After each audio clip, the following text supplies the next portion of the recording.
It's a mean world out there. And it's a meaner age. Let's change the culture. Let's change the way we think about this world. And let's have a hell of a time doing it. Welcome to Mean Age Daydream, a home for comedy, a home for some politics, and a daydream of a world that doesn't suck. I'm Brian McWilliams. Welcome to this mad world.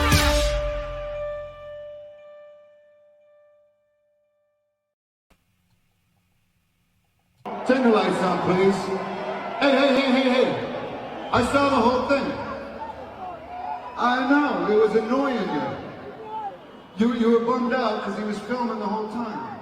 Was it been the whole show or just now? Just now when I came over? Was it the whole time? Yeah, he's doing like everyone. The thing is, I know it upset you. But you can't fucking hit him in the back of the head either, even though you're a woman. I appreciate the fact that you can be strong. Quit hitting him, you're out of here. The violence is not allowed. I'm sorry, ma'am.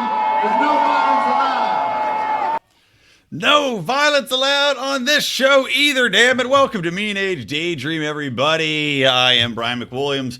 Wanted to kick off the show with that little bit from Eddie Vedder of Pearl Jam. If you hadn't heard, Eddie Vedder booted abroad out of a show for whacking a dude in the back of the head for trying to film one of the songs the Animal was playing. And we'll get right back to that story in a moment. But before we do, I want to tell you about our sponsor, IP Vanish, guys. If you want a VPN to protect you from people following you around the internet, from ads, knowing what you're browsing, what you're doing, from people being able to get your private info, being able to snoop on what your activities are, and basically being able to find out what you're doing that's a little naughty. Well, IP Vanish is the #1 solution to stop people from accessing your private data when you're online. This is a VPN that's been around forever. They've got thousands of reviews on Trustpilot. And on top of that, they've got a fantastic little technology wherein you can basically use it across all of your different technological platforms, from your iPhone to your Hulu or your Roku or your laptop to your PC if you're a gamer sitting at home with that giant tower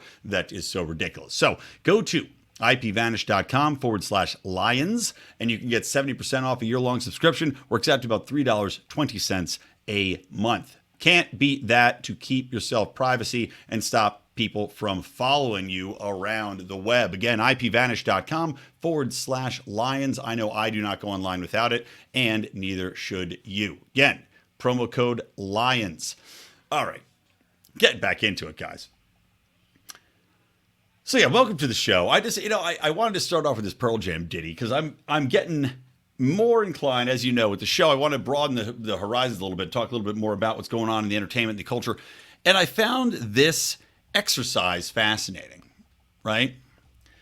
You know, Eddie Vedder, there's a gal in the crowd at the concert, big concert. They're in the middle of, one of the rockin' songs, Animal is like, and some guy's getting into it in front of a chick who's obviously tuned up. I'm sure she's drunk. She's probably on, various drugs, as you do. No judgment there, my darling. But this chick starts punching a guy, and Eddie Vedder apparently is watching the whole thing, right? Eddie Vedder's got a front row seat, as you heard, and he's watching this whole thing go down. And just sees this chick start wailing on a dude for, holding his camera up and blocking her view of the screen film. And I kind of wish he'd go, a young girl, keep your hands to yourself. You can't punch a guy in the back of the head for filming, no. Get this bitch out of the concert and make sure she is banned for life. You can't be punching motherfuckers in the head. Oh, That's what I would have preferred instead of this speech. But... But the reaction to this, right, which I thought Eddie Vedder did the right thing, right? You got somebody enacting violence on somebody who is, #1, not even looking at them. You can't defend themselves, doesn't see this coming, no warning. And maybe, I don't know, maybe the gal had said, hey, put your phone down, 15 times, and then finally lost her temper and just started wailing on him. Either way, that is concerts now. People are assholes at concerts. That's why one of the reasons I don't like to go to live music, period. People that know me know that I hate going to live music. It takes a very special show to get to me go anywhere. It's too expensive. I hate lines. I hate massive crowds of dickheads. I hate paying a lot for beer. I hate waiting to get drunk. And then I hate waiting to go in line to pee the beer out that I just paid $15 or $20 a glass for. And I expect people to all be assholes. So when you go to a concert, you have to expect that. Thus, this chick should have gotten in knowing that somebody's probably going to block her view. And violence, as Eddie Vedder, red leather, yellow leather, Eddie Vedder, red leather, yellow leather. Unique New York.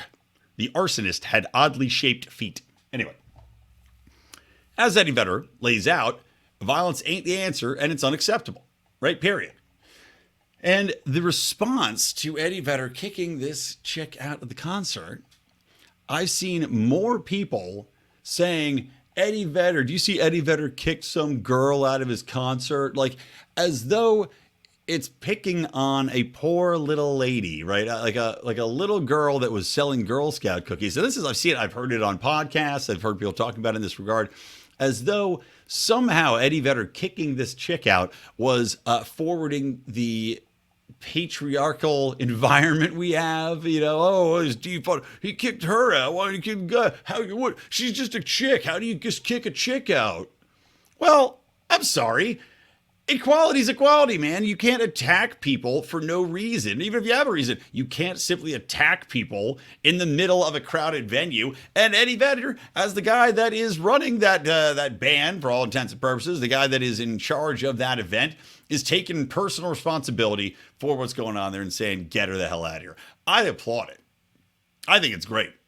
Now, what would have been, I guess it's men with this misunderstood concept of chivalry, right? And that the concept of chivalry is not that a woman must always be excused and women must always be right and protected in all ways, shapes, or forms. I mean, look, the bodega owner who rightly stabbed the assaulter that jumped over the counter and came after him because his girlfriend or wife or baby mama or whatever got in a kerfuffle with the owner of the bodega because her EBT card wasn't working. That guy had a very misunderstood concept of what chivalry is. Chivalry is not simply running in to beat somebody up because somebody told you something. And I'm sure that whatever story she told her boyfriend was not accurate. But it's not just automatically saying, okay, well, the woman is in the right here. No, I'm sorry. She's not. She assaulted a guy. She deserves to get kicked out. And by virtue of that, it's like, if the guy had turned around and punched her in the face and knocked her out unconscious, right? Let's say he's probably bigger than her. Then I could say, okay, yeah, you got a point. I don't think a man should do that. Because again, getting into the concept of biology, which we will talk about later with these Quidditch bitches coming around with J.K. Rowling stuff towards the end of the show, biology is a thing. Men are bigger and men are stronger and men are faster. Men have denser bones and bigger muscles and they can hit harder. So if this guy had turned around, even though he just got punched in the back of the head, and honestly, he would have been his right just to turn around, swinging without even looking. If somebody punches me in the back of the head, the odds are I'm going to have my fist clocked before I go back to see who it is. But okay, then you go, yeah, he's in the wrong. Then he punched this chick out. But no, this is a black and white issue. There's no gray zone here. The chick's in the wrong. She deserved to get kicked out. And anybody you see talking about how Eddie Vedder kicked a chick out, bro, no, you're an idiot. He did the right thing. She violated the nap, right? She violated the nap. Now that takes us in, and I thought it was a nice little funny thing to talk about going into this next topic. But there is I forgot to look something up. There is a meme going around, which I greatly enjoy, right? And it's basically fuck around and find out. Now, you've probably seen the fuck around and find out meme here, there, and everywhere. It is a meme basically saying, don't cross me, don't come after me, don't push me too far. Don't break the rules I put into place. Don't push the boundaries of what would be reasonable, or there might be a very, very strong response to what your actions are. Now, I think fuck around and find out should be, I could see that being, honestly, the rallying cry for all of libertarianism as we move into this new era of messaging and communication, where a strong message is key. And that's not necessarily inspirational, but in a way, I think it is. Because it's inspiring people to take more responsibility for their own safety, for their own response, and their own concept of what it means to fight back against a power that has not a full monopoly, but a bit of a monopoly. And I'll unpack that too, because I know I'm being a little bit big. But yeah, fuck around and find out, right? Now, I was thinking about this, 'cause I saw this meme. I'm walking my dogs, which is where I do a lot of my deep thinking, while picking up my dog's turds. So as I'm walking around thinking about this, I'm like, this is really the concept of fuck around and find out is really the great promise of the Second Amendment, and really why places like gun-free zones always fail, why 95% of mass shootings occur in gun-free zones, because there is no consequence. There is no threat of an immediate, volatile, and, hopefully instantaneous response. Like we saw, even the kid, that citizen hero who took down a mass shooter within a minute, because he happened to be armed. And by the way, he was armed illegally not illegally. He was armed in a quote unquote gun-free zone, happened to be concealed carrying, and was able to take out this gunman before he could go on a mass rampage. But the underlying threat of retaliatory violence is what keeps the Second Amendment so prominent, what keeps governments in check, what keeps people in check. Now, it doesn't always necessarily mean that it has to be a gun, right? But I was just thinking about the non-aggression principle, right? And we view the non-aggression principle, you shall not enact violence on another person without being aggressed upon first, essentially, right? You cannot go out and just start conquering people. You can't go out and take someone's stuff. Don't hurt people, don't take their stuff. That's the principle we believe in. But at the same time, we can't have a non-aggression principle without the underlying threat of fuck around and find out, right? Because that's really what keeps people in check. That's what keeps things fair and balanced. Like I said, the great promise of the Second Amendment, when we look at the government, is based around, the Second Amendment is in essence, I'm going to say fuck around and find out a lot this show. It's going to get deplatformed because of YouTube's algorithms. It's going to get 2 views. But that's the meme, folks. So F around and find out. Let's call it that just to cut down to the number of F-bombs. But the core of F around and find out is, that was why the Second Amendment was in existence, to make sure the government knew there is a line. There is a definitive line that you cannot cross, and people are going to be armed, and they're going to be well armed. Back in the day when this was created, they were as well armed as the government. Of course, that has grown apart, and the government's doing everything they can to make that disparity larger and larger because they want to have that advantage. Never mind, they've already got the tanks and the missiles, but when it comes down to it, and I've made this point many times, battles are won and lost, especially when we're talking about battles within a nation, right? Especially in more of a civil war, guerrilla style warfare, are fought with small arms and won with small arms. So if the government was ever to perpetrate, an action on which the people of the United States said, okay, we can't have this anymore, well, it's going to be a lot of small arms. It's going to be a lot of those rifles that you can get, not necessarily the massive bombs, the massive tanks, and all of that good stuff. And we've seen the wars that America has lost in Vietnam, the war that we lost in Afghanistan, all these different wars that we've lost have all been guerrilla warfare, where the population was armed with these, rifles, sometimes full assault rifles, but many times not even. Many times, semi-auto.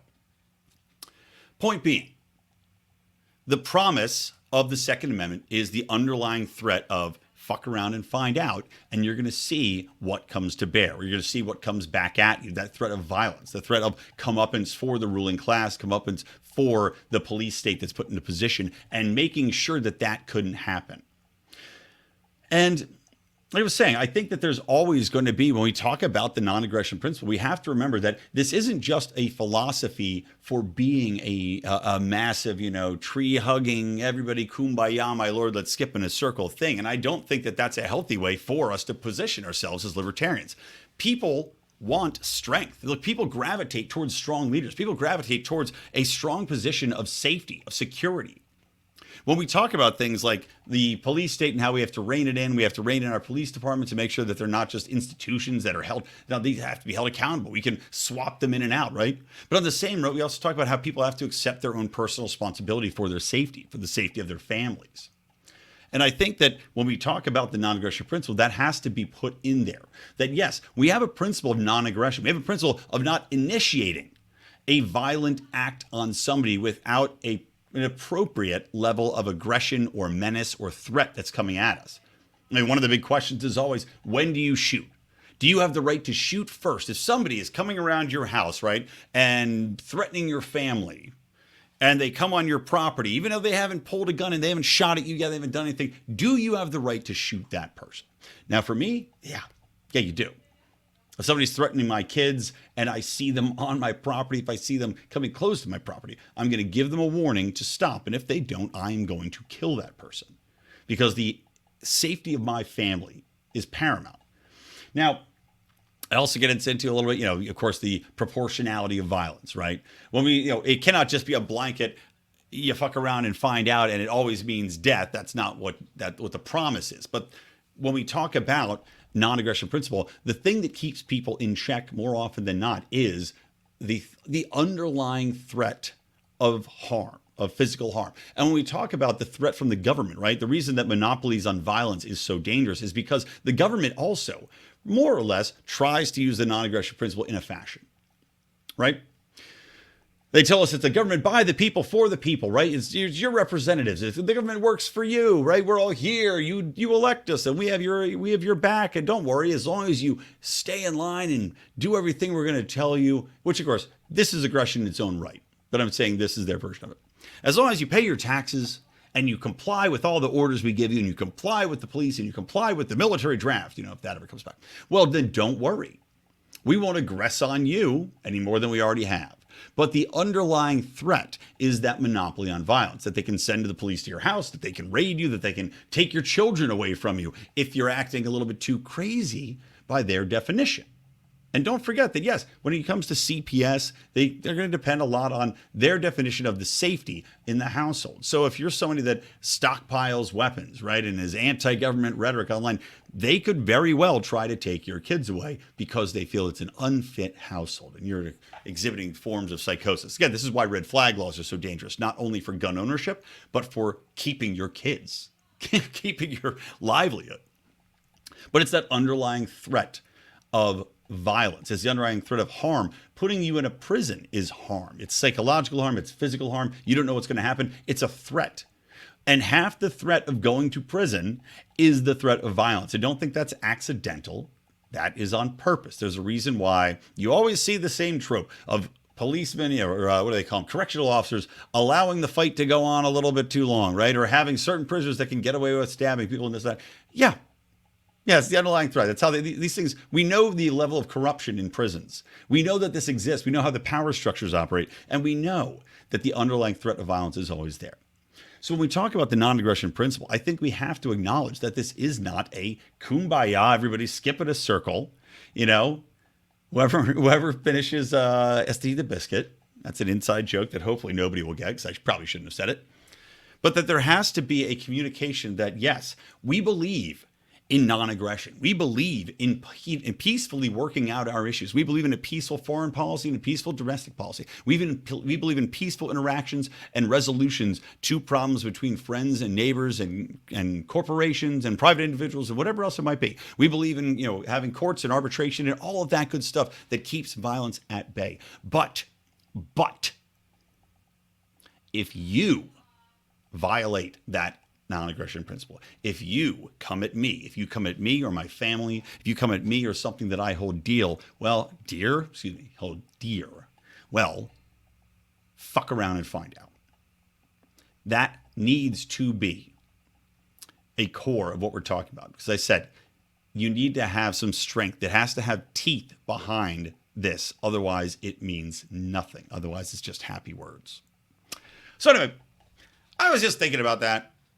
Figured I'd ramble around a little bit on the old podcast here, as it's lost on my animals. My dogs, I'm telling them about it. My one dog, Hank, who of course has aggressed upon me, has bitten me in the ball sack and torn my ball sack open. And yet, look, proportional response did not kill him. Still love the dog. There was a response though. But proportional response to his outward aggression. So I got a couple more topics I want to get into here. I do want to tell you guys actually real quick though. Join the Patreon.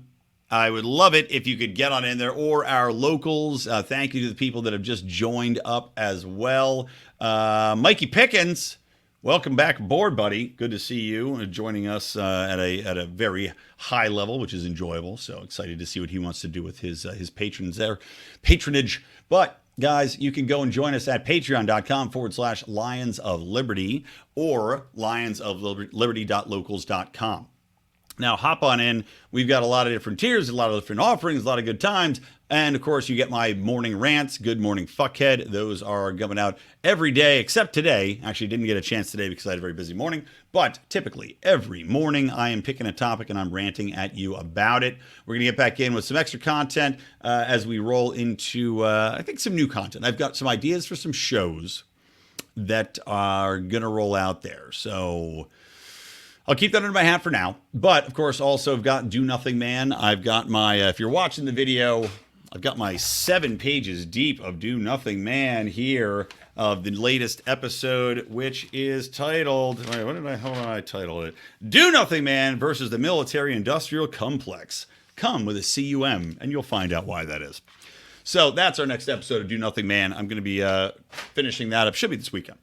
And as I said, there's going to be Do Nothing Mans for the patrons here and our Lions of Liberty.locals crowd. So get on in there, guys, and help support the show. And more than anything, honestly, just sharing the show, telling somebody about it. If you can retweet it, if you can quote tweet something that we said on one of our shows, that would really help us out. Spread the message, help us grow what we're doing here, and keep us going. And also reviews, people.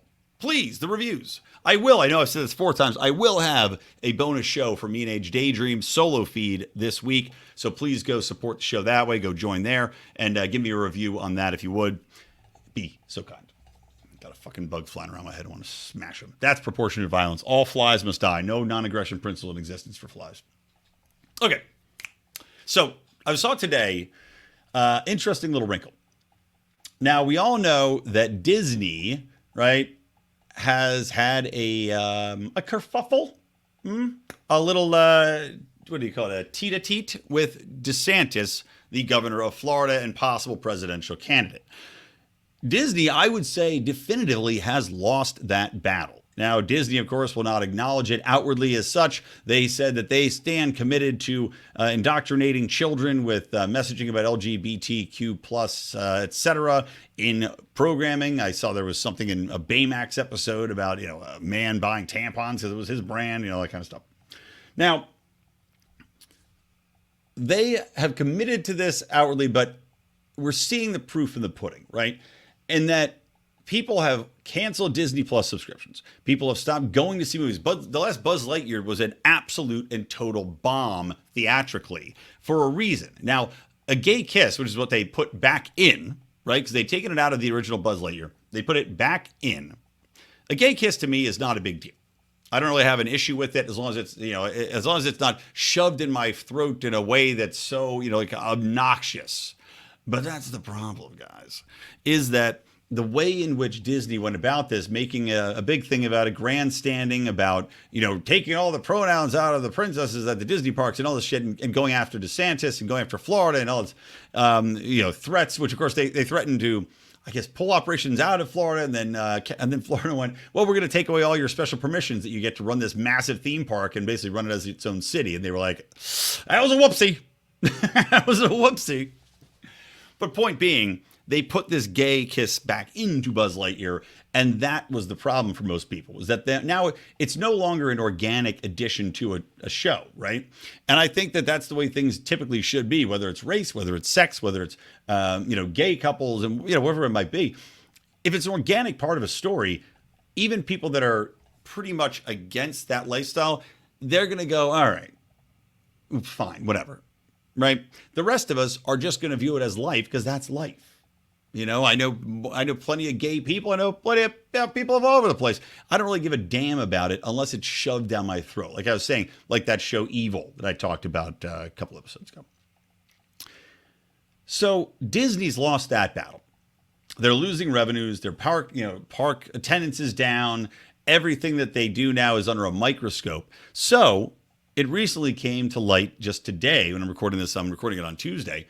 That Disney, which owns Hulu, is now under fire from the Democrats because Democrats wanted to run all these political ads about abortion, about January 6th, about, what was the other one they wanted to do? Gun control, right? And they wanted to run this on the Hulu platform. And, if you're not paying for the subscription without ads, you're going to see the ads, whatever it is, every 15 minutes or something on Hulu.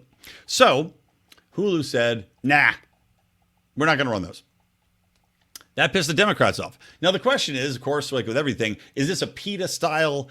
We're doing this just to get PR value. That when they say we submitted ads that had January 6th and guns and abortion, are they submitting ads that are just so insulting to 50% of the population that, of course, they're going to get removed? Like I said, PETA every year submits some stupid ass ad because PETA is full of morons who don't realize that the organization the people running it are fucking evil, number one. The people supporting it are morons who don't realize that PETA is an evil organization that murders thousands and thousands of animals every year that could have been put into shelters. They basically take them from shelters to kill them. Good job, PETA. But PETA submits a crazy ad that has no hope of running during the Super Bowl, and they do it every year purely as a PR stunt. When it's rejected, PETA goes, I can't believe this! It would be like the ugliest man in the world going up to the supermodel and then putting out a press release that she turned him down every time and called his dick tiny, right? That's basically what PETA does every single time. So the question is, did the Democrats do this as a PR stunt, knowing that these would get turned down, or is this Disney looking at their hands, looking at their hands that have been so burned from this badly lost battle with DeSantis, licking their Mickey Mouse Band-Aids and going, we just got to start being smarter. Like, we can't do this anymore. We can't keep putting this woke virtue signaling or appear to be putting woke virtue signaling or a political bias, aka running these really, vitriolic attack ads. And again, I don't know what was in them, so I don't know exactly what they're in. But this is why it makes me think more than not, Disney is saying, "Yo, we messed up. We got to pull it back." Shouldn't the push the LGBTQ? I can't do a Mickey Mouse. What the fuck does he sound like? Hey, Minnie, maybe you shouldn't have had that open tongue kiss with Daphne Duck. I can't do Mickey Mouse like person. I could probably do it if I practice long enough, but I ain't. So anyway, I'm interested to see, because I think that you're going to see across the board now. I think you're going to see a lot of corporations pulling back and refocusing on core messaging, refocusing on the core offering of the brand, rather than going out there and going, happy LGBTQ Juneteenth to everybody, and fuck the red, white, and blue, which is what it basically felt like over the past couple months. And I think you're going to see, from a perspective of advertising, a little bit of pushback as well, just like Disney's doing with Hulu, because while the ads don't necessarily convey anything about the brand Hulu, as people are already looking to unsubscribe, right? Especially in a very sensitive marketplace. And make no bones about it, right now, the streaming industry is in a very sensitive place where people are in an inflationary market, an economy wherein the gas is more expensive, the food is more expensive. They don't know whether or not they're going to be able to get basics. They don't know whether or not their job is going to be around and who's going to get laid off or not. They are now looking at streaming services and going, I don't need to support more than, 2. So I'm going to cut whatever's chaff. And Hulu and Disney know very specifically, if those ads run, that just might be the thing to push them over the edge and make them go, you know what, fuck Hulu. I don't need to see this bullshit Democratic propaganda pushed down my throat, just yelling about nonsense. And the next generation is going to be the same thing. It's going to be, they stole women's rights. January 6th was an assault on our democracy that we've proven now without a shadow of a doubt. It was not a kangaroo court, and in fact was the greatest threat to America. Worse than the Civil War, some would say. Worse of a threat to this country than the Civil War. Bullshit like that. And then gun control, of course, is probably going to be something showing, gunmen shooting down children, whatever it might be, whatever it might be. So this is a smart move by Disney, and I think you're going to see a lot more of that. All right, let's pivot to just one real quick thing about Ukraine. I just saw the Ukraine move to criminalize Russian passport applications. So now, and let's not forget, this is the same Ukrainian government which has jailed political opponents, the same Ukrainian government which is known for being absolutely corrupt, but by the way, possibly the most corrupt, more corrupt than Russia, the most corrupt throughout that region and possibly the world, right? And these are just the straight facts coming from, before this thing started, before they were, according to the Democrats, of course, who are now the party of war more predominantly than Republicans, the definitive democracy. We have to support Ukraine to defend democracy. But now, Zelensky and his cronies have made it so that applying for a Russian passport is a criminal offense. Now, let's not forget that, of course, regions within the Ukraine have been wanting to separate for quite some time, that probably just having a referendum and allowing them to leave would have been the better option here, and that people in the Ukraine may be looking at the writing on the wall and seeing that, number one, the odds of them winning are basically zero. And let me reemphasize that. Ukraine has already lost the war. They've lost. It's over. Russia is a nation intact. Now, you could say, well, Russia's economy has taken a hit. Kind of, but the ruble's way up. They're still doing business with China. They're still selling oil through third parties that's still making its way to Europe. The Saudis are buying up Russian oil and selling it to us and everybody else. They don't seem to be under threat of collapse. And if we were going to say that Russia was somehow not a whole state, well, we would say that their economy would be so bad that the people would have to rise up and threaten them, or that they would have to be defaulting far worse on any loans or situations on a federal funding level or an international monetary level than they are. We would have to say that their troops are no longer fighting for them and that they have no tanks and whatever it might be. That's not the case. Russia's just fine. The Ukraine is in shambles. It is a ruined country. Its cities are in rubble. Its people are desperate. They fled the country and now they have no money, so they have to come right back in. And during that, those people that now have to come back to a war-torn nation where they may not even have a place to live, to work, to exist anymore, those people, should they decide that they want to apply for Russian citizenship, when Putin has said, if you're Ukrainian and you want to apply for Russian citizenship, we will give you amnesty to come over to our country, right? Open arms, come on in, you can become Russian and flee. Now, that may be more of a political move than anything, because God knows, I'm sure the Russians are not just going to simply say, hey, come on in like we do, and just ship in, armies of rapists, like Sweden style, to run rampant in the streets and groom children. But I'm sure they'd question them quite deeply should they get there. So maybe it's more of a political move than anything, or a public relations move. But the fact that the Ukraine is now saying, if you apply for a Russian passport, if you apply for it, it's a criminal offense and you will be thrown into jail. Great. Good deal. Good deal. It's the latest in a long string of indicators from Ukraine that this is an authoritarian dictatorship now. It is not a democracy.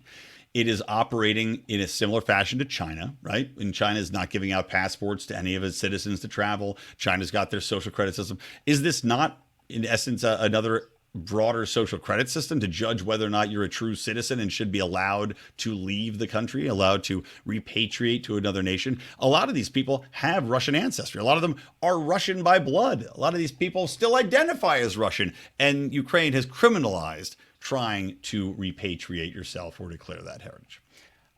Just interesting to watch. All right, last thing, guys. Then I got to wrap it up. I got to go pick my kid up from daycare here. And if you notice, I know I've been doing a little bit shorter episodes, and I kind of like that, in that I no longer want to just pack in stuff to pack in. So I want to talk about what I want to talk about, and if it goes an hour, it goes an hour. If it doesn't, whatever, man, whatever.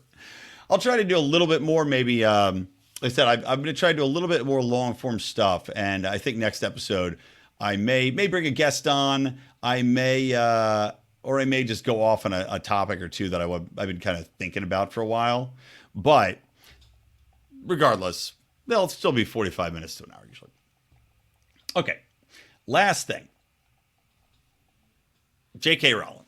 Now, I know I've talked about J.K. a lot of times on this program, because what's happened to her is so patently absurd. And by the way, I did a Good Morning Fuckhead talking about this topic a little bit and getting into her latest film and my review of that, or my half review, because I didn't turning it off. It wasn't good. But everything that's going with J.K. Rowling is just still fascinating to me. And the fact that the latest attack, assault, the latest publicity stunt by these woke left dumbass, millennials and sub-millennials, right? Kids that are probably older in college, is that they are going to rename Quidditch. And they're going to rename Quidditch. Let me see. They're going to rename it to... Oh, what the fuck are they changing it to? Oh, I can't find it. It's something really dumb. I thought it was in this one tweet. Let me try to find it real quick. What are they renaming Quidditch to? Let's see what they say. Quad ball. You can see why these people are the readers. You can see why these people are the followers and not the leaders, right? They come up with the name quad ball. Number one, I'm pretty sure quad ball already exists. I see people playing a game that happens on 4 cards. Maybe that's called Foursquare, like the app that everybody was on trying to be king of the toilet for a day. Remember that? You check in your favorite shitter on the beach, and you're like, this porta potty belongs to Brian. Yeah, stay away. And then somebody else would take a bigger dump more times than you in that same porta potty. You'd have to go back and take another dump. What an idiotic app. But yeah, Quidditch named quad ball over J.K. Rowling. Like, now, I don't know if this is the official Quidditch League of dipshits. Oh my God. And the picture is even better. Everybody playing Quidditch looks exactly like what you'd think people playing Quidditch would look like. They look like gender non-binary dork asses. That's about the best way I can describe them. And the irony is they're gender non-binary, but all of them are running around with brooms between their legs, holding it like they've got a nice cock down there. So, maybe that's part of the confusion for them. So, it's moved to quad ball. League bosses, so it's played by nearly 600 teams in 40 countries. And it's unauthorized by the official, by J.K. Rowling, right? So she's not making any money off Quidditch. But league bosses have come out and said her comments on trans rights. Now, remember, J.K. Rowling's never said anything negative about trans rights. In fact, J.K. Rowling has said that she supports trans rights and trans people. J.K. Rowling's problem is with removing biology from the conversation and removing feminist rights and the rights of women. Right? Competition between men and women, where men have transitioned to become females, the basic concept of biology and removing femininity from context and culture, removing, birthing people instead of women who are getting pregnant, that kind of stuff. So the International Quidditch Association, IQA, and Major League Quidditch, MLQ, we'll see if they merge and make an NLQ eventually, said the right are coming under scrutiny for transpositions and blah, blah, blah, were factors in their decision. So, this is too funny. Hold on. I just saw this one quote. It was just too funny. They want quad ball to quote unquote develop its own identity. Is there? Is there any funnier phrasing they could have used for quad ball than to develop its own identity, considering what these people are about? So the thing that I couldn't get over when I'm thinking about this Quidditch, right, and the mentality of people that, number one, like I said, these are followers and not leaders. So they're following. First, they followed J.K. Rowling, and they became obsessed with J.K. Rowling. And they became obsessed with Harry Potter. And they became obsessed with Quidditch to the point where they decided, well, we're going to go and start a Quidditch league based upon this imaginary game. Fine. It's fucking stupid, but fine. But now they're followers of, again, culture, right? How did they get involved in following Harry Potter in the first place? Oh, because they are followers, because they are sheep, and because Harry Potter became very popular. It became a cultural flashpoint, and many people of a certain age were obsessed with Harry Potter because they were told to be obsessed with Harry Potter. It was pushed throughout every library, right? The government was pushing it in all of their public facilities. It was read by parents alike. It was created then through the entertainment complex and pushed out to people all over the place, like good little sheepies to eat up. Now, I like Harry Potter, but I'm just pointing out that this was something that was pushed on all angles and all fronts for a long time. For 10 or 15 years, Harry Potter was the definitive book you had to read. It was the new Angels and Demons. It was the new Da Vinci Code. And look, they're great books. I think they're fantastic. I think the movies are great, except the new ones. But these people are followers. So they followed the popular culture, which told them that Harry Potter was very important and magical and mystical and fantastic, and they had to be a part of it. So they brought it into their lives. They made it into the part of their personalities. Now they're being taught that wokeism, that trans rights is what is most important in culture. And now they've evolved past, so they're no longer taking in this entertainment content in this manner. Now they're taking in new entertainment content, which again is focused on trans rights. Everything you watch that the new entertainment spectrum is on trans rights and trans shows and shoving this shit down your throat. So naturally, these followers are going to follow the trend. And now they're going to turn on the previous one. And watch, I'm sure they'll turn on this one later on too. Because that's what followers do. There is no loyalty because there is no logic behind it. There's no thinking. There is no ideological consistency. There is no finding fault, finding fact, finding truth, and coming to your own conclusion about it, weighing the negatives that people present to you. Because there's no argument, especially with the trans rights issue. There's no argument permitted. And J.K. Rowling's a perfect example of that. If you try to present an argument based in biology, based in fact, based in history, based in culture for thousands of years, that is not permitted. Thus, these people are simply following. So they attack J.K. Rowling. But the thing that I thought was extra hilarious was that this is a game based on fantasy, right? It's a fantasy game based on a book, as seen in the movies. All these things are fantasy. None of these things are based in facts. None of these things are based in reality. And then we look at the definitions of gender, and we look at people trying to take biology and take the difference between men and women out of the equation and tell us that there is no difference and that gender, biological gender, is a social construct. Now, what do these things have in common? What do these things have in common, guys and girls? If you're listening at home, yell it out. That's right. Neither of these positions is fucking based in reality. Right? Is it any surprise the Major League Quidditch players who play a game based on fantasy and literally are trying to bring fantasy into the reality spectrum by physically enacting it? Is there any shock to your system that these same people that have lost their concept of reality, that play a fantasy game made up, now can't quite grasp the reality of men and women being different, and beyond that, can't grasp the concept of having an argument or a debate or any dialogue about that? Nope.